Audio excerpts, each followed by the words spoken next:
Muy buenas noches, mexicanas y mexicanos. En el pasado nos hemos dado cuenta que tenemos héroes nacionales en el mundo del boxeo. Raúl Ratón Macías, por ejemplo, el Pozo Olivares, Julio César Chávez, Juan Manuel Márquez, por mencionar unos. Hoy es la responsabilidad de Saúl El Canelo Álvarez de gritar ¡Viva México! En la T-Mobile Arena contra Gennady Golovkin, Triple G. El 16 de septiembre fue la última vez que se enfrentaron. El día de hoy lo que se expone el Canelo, el cetro del peso medio de la Organización Mundial de Boxeo. Triple G expone 2 cinturones, el del CMB y el de la Asociación Mundial de Boxeo, ambos en el peso medio, pactado en 159 libras, 172 kilogramos. Hoy es la oportunidad para que Canelo se codee con esos grandes boxeadores mexicanos. De ganar, por supuesto, entraría en una elite de muchísimos pugilistas connacionales. Ojalá y se le dé la estrategia de Saúl El Canelo Álvarez. Ha mencionado que es jugarle un poco más en corto y mayor frecuencia de golpes, aunque es difícil teniendo enfrente también a este gran peleador, a Triple G. Y bueno, en la jornada número 9 del fútbol mexicano, hoy en la jornada sabatina, primero en Puebla, el equipo de Puebla va y le gana a Querétaro. Vladimir Loroña fue el único quien hoy anotó, por cierto, este canterano. El primer tiempo se va a ceros, aburridísimo ese primer tiempo. Ya el segundo más o menos la fueron llevando, pero como les digo, se quedan con esta situación. El equipo de Puebla rescata 3 puntos muy buenos porque se queda cerca de zona de liguilla con la posición número 9 de la tabla con 13 puntos. Querétaro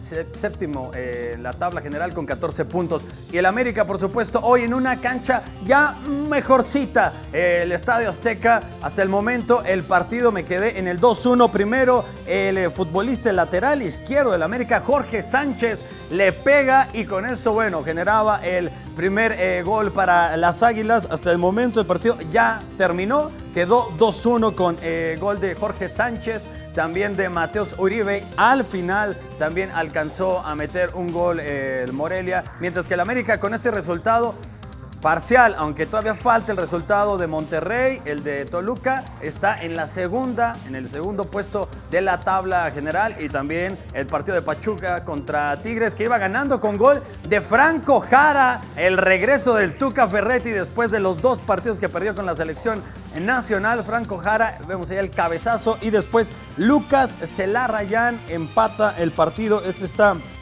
a un minutito de concluir, mientras que en otros juegos Necaxa Cruz Azul acaba de iniciar, y también más adelante a las 21:06 Monterrey contra las Chivas Rayadas del Guadalajara para cerrar la jornada sabatina de este torneo. Y por supuesto hoy gritó ¡Viva México! El Chucky Lozano, pero sobre todo el debut de Eric Gutiérrez. Hoy los mexicanos dieron clases de español en Holanda, y qué golazo el que se aventó, fue el quinto. Gana hoy 7-0 el equipo del PSV. Asistencia para el Chucky Lozano, muy buena el control, la recepción dirigida del Chucky, y después clareando al portero, 2 goles se llevó, y sin ser centro delantero, pero por supuesto le ayuda muchísimo a este juvenil mexicano, Eric Gutiérrez, tener a un compatriota, a su mejor amigo, así de sencillo, al Chucky Lozano, desde que se conocían en Pachuca. Y también, por supuesto, el juego de ayer, la segunda fase del preliminar del Campeonato Mundial de Básquetbol que se va a realizar en China el próximo año.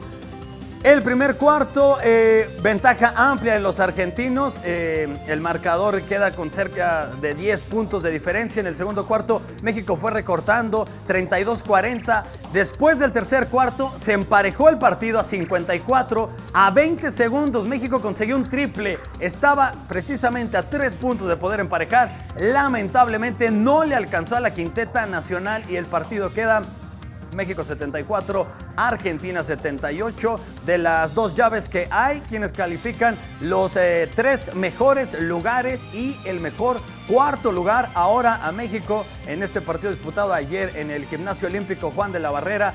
viaja a Uruguay para enfrentarse precisamente a ese país. Va a ser difícil que México pueda calificar más con la derrota que se lleva el día de hoy, pero bueno, sin embargo tienen ahí todavía la posibilidad de poder calificar. Ojalá y le vaya bien a los famosos 12 guerreros. Y bueno, hasta acá la información deportiva.